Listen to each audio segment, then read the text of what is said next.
Ang guyabano leaves, wow. Marami palang benefits ang guyabano. Ngayon, nagpakulo ako ng 9 leaves. Yun ang iinumin ko. Ito na siya, nilagay ko na sa aking cup. Tapos nilagyan ko lang ng konting sugar.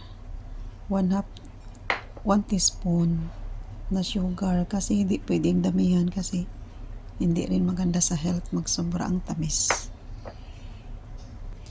Nag-boil na rin ako ng itlog.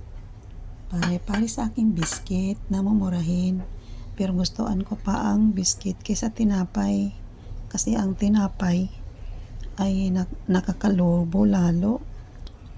Yan ang aking simple na breakfast. Masaya na si Tami.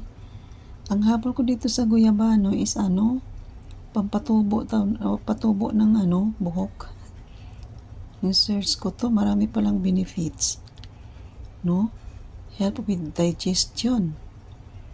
Lalo na tayo may mga edad.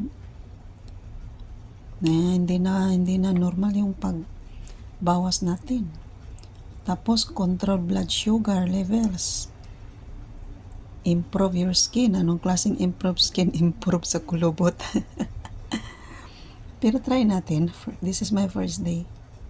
Tapos marami yung binigay ng aking friend galing Pinas. Salamat po.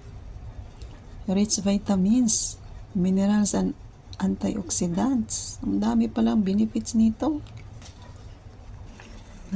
Nag-continue akong pakulo para ilagay ko sa aking thermos para mamaya minsan kasi pag may mga edad natin naghahanap ang ating sikmura na di mo maintindihan kung anong hinihingi. No, tapos may nutrients pa siya like vitamin C, A, and potassium. Ang dami palang benefits nito. Marami naman to sa Pinas. Shout out dyan sa mga sa mga kagaya ko, mga 50 above. Ito ating inumin, marami dyan sa Pinas. Sana ay mayroong madagdag na tubo ang aking buhok. No, paubos ng paubos, palagas ng palagas ang aking buhok ba. Konti lang ang puting buhok, kaso lang parang mabibilang na yung buhok ko. Biki naman. Okay, let's eat na with biscuit. Ito lang.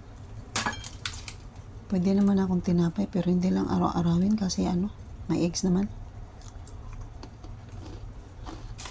Pag bumili ako ng tinapay, ay parang maubos mo isang balot, ay hindi ka makakontrol. So better mag-biscuit na lang. Basta may egg. Kinain ko na yung egg ko. Maguyabano na tayo. Thank you, Lord.